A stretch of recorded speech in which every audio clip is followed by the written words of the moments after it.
If you're watching this on YouTube, check out my Twitch, like, subscribe, do that, and yeah. Um, what was I about to say? Oh yeah, we're gonna be reacting to a Chief Keef documentary. So yeah, let's get into that.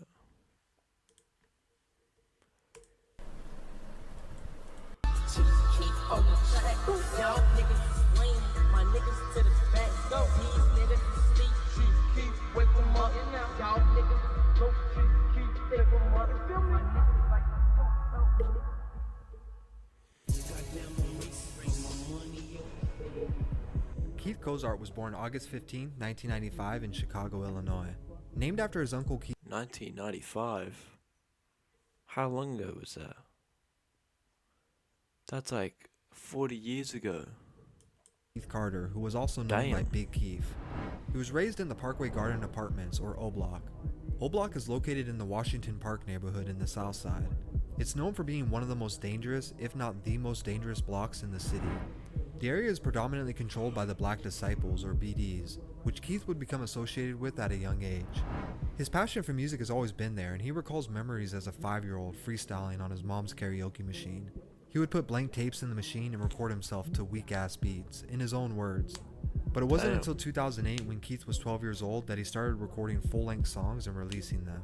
This was after he met DJ Ken, a Japanese music producer who had just moved to the United States and was living in Chicago now. DJ Ken would meet him through his uncle Big Keef while walking his dog one day. The two became acquainted and started talking about making music together.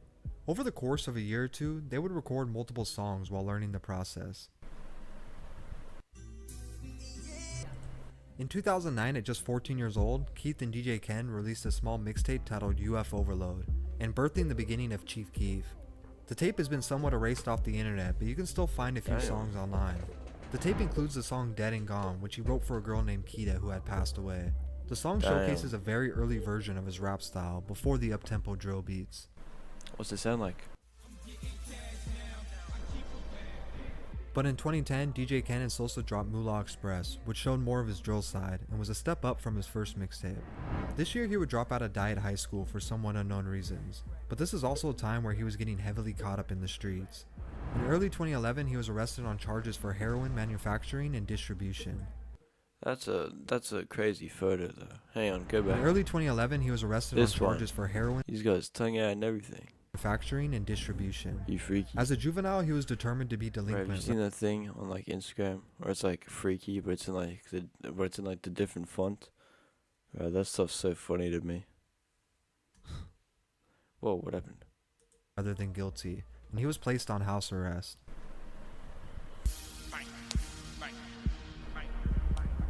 He continued to work on music and released 2 mixtapes in 2011. First, The Glory Road, and shortly after, Bang.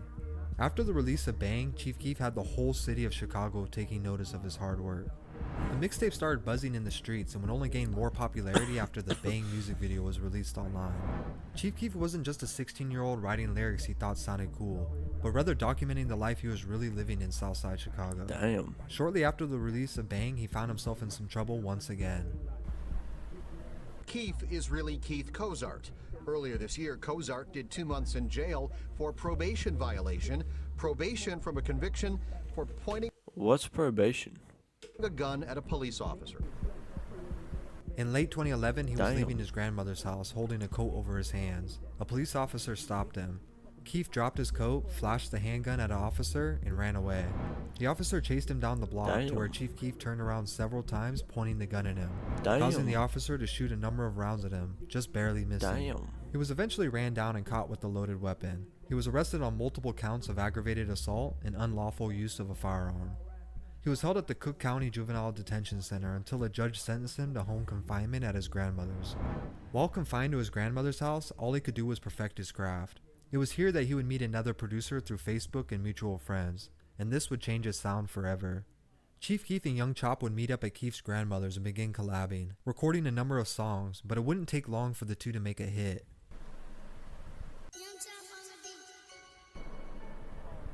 On March 6, 2012, Chief Keef uploaded a new song to his YouTube titled Don't Like featuring Lil Reese. He even included the words leaked at the end of the title in an attempt to promote the song. Something he did a lot in his early career, which did in turn help the song gain more views. The song took off in the city and quickly gained over 50,000 plays on YouTube. This was enough to catch the attention of Chicago veteran Kanye West. Kanye West wasted no time hopping on the remix with Pusha T, Big Sean, and Jadakiss, bringing tens of millions of new listeners to Chief Keef's music.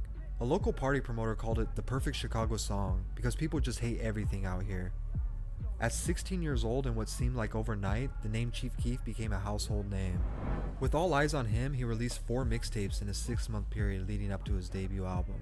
This started a massive bidding war between labels who were looking to sign the 16-year-old superstar. He ended up landing a record deal through Interscope, which also came with the second deal for his Glory Boys entertainment crew, putting his entire team on the map. Although his deal would amount to over $6 million over 3 years, it came with a lot of strings attached as well. If his debut album didn't sell 250,000 copies by a certain date, Interscope had the rights to drop Chief Keef. Damn. Bro, am I dumb? If there's like someone that makes music, why do they go to a label? What does the label do? Am I dumb? Rich was released December 18, 2012 and sold 50,000 copies his first week, debuting at number 29 on the Billboard. The tape included multiple hit songs like Love Sosa, Don't Like, and Hate Being Sober.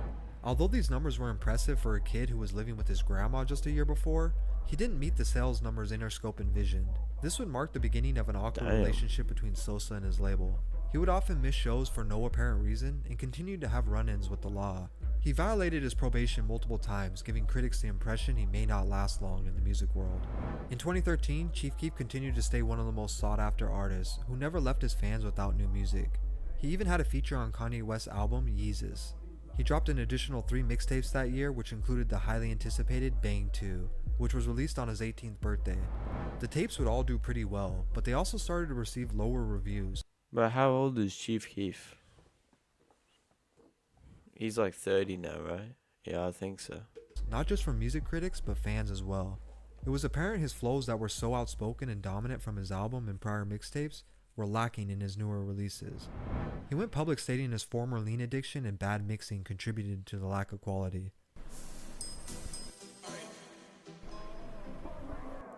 In March 2014, Keef released the first official single from Bang 3 entitled Fuck Rehab, featuring his fellow Glow Gang artist and cousin, Blood Money. Unfortunately, just a few weeks later, Blood Money would pass away to gun violence in Chicago. Damn. I don't know who that is, but R.I.P. that guy. Continued to work on new mixtapes in between tours and started making beats as a new hobby. He would showcase this on all 3 of his projects in 2014, especially the tape Back from the Dead that he produced 80% by himself. But in October of 2014, he announced on Twitter that he had been dropped from Interscope Records. He made the decision to relocate from Chicago to LA, where he picked up more hobbies like art collecting and old school arcade games. Even though getting dropped from his major deal may have sounded like bad news, it seemed to be good for Sosa, and if anything it motivated him to go even harder into 2015. In the midst of all this, he would release a music video for Ain't Missin' You, which was a tribute to his late cousin Blood Money, aka Big Glow.